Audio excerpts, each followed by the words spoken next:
whereas inexperienced individuals are typically unable to do so. Non-parents without experience with babies equals 54.3%. Non-parents with moderate experience with babies equals 57.3%. Parents of current parents of young babies can identify a baby's pain cries even if they have never heard this baby before. Learn to speak, and thus it can have a variety of meanings. Professor Mathavon and his colleagues are involved in researching how information is encoded in babies' cries and how human listeners extract this information. Their new study, published today in Current Biology, shows how prior caregiving experience with babies shapes our ability to identify when they are in pain.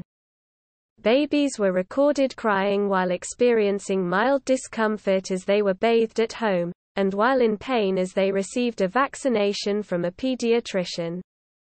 8 discomfort cries from one particular infant were then played over a 2-day training period to individuals with different experiences of babies.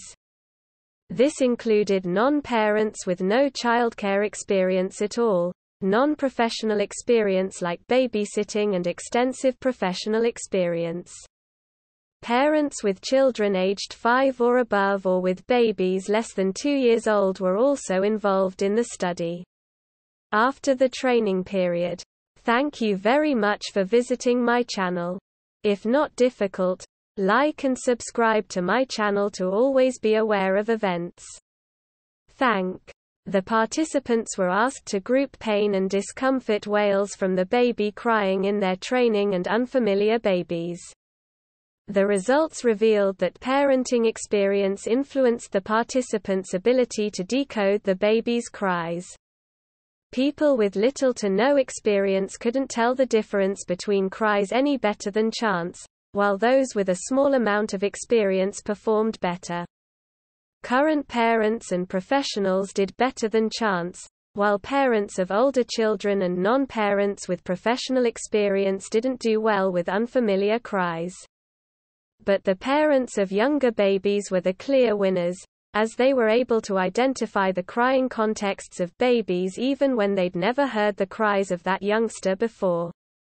Study co-author Camille Fauchon said, "Professional pediatric caregivers are less successful at extending this ability to unknown babies. This was surprising at first. But it is consistent with the idea that experienced listeners may develop a resistance that decreases their sensitivity to acoustic cues of pain."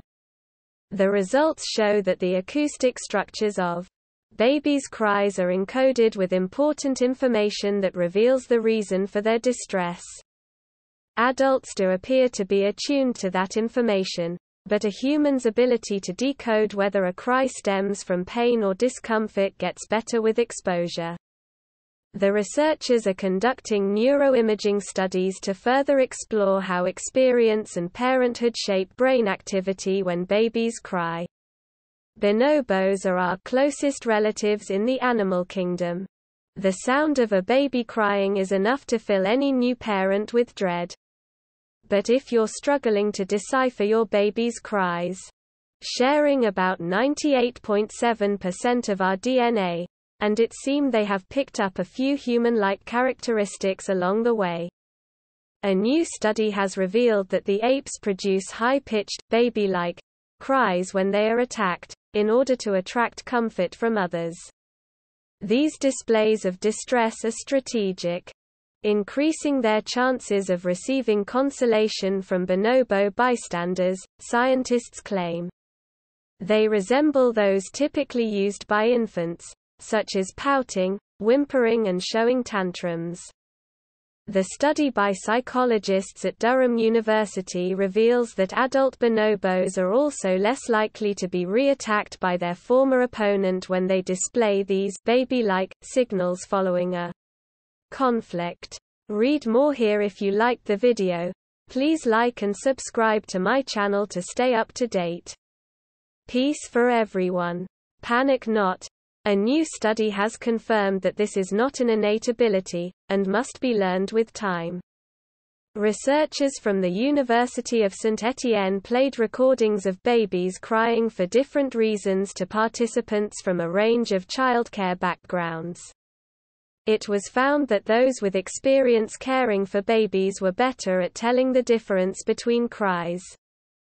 The team hopes this knowledge will help parents learn how to recognize pain and respond to it even better. Professor Nicolas Mathavon, a professor of bioacoustics, said, "We found that the ability to detect pain in cries, that is, to identify a pain cry from a mere discomfort cry, is modulated by experience of caring for babies. Children over 5 equals 65.5%, pediatric care professionals equals 71.1%, parents of children under 2 equals 71.2%. Crying is the only means of communication a newborn human has before they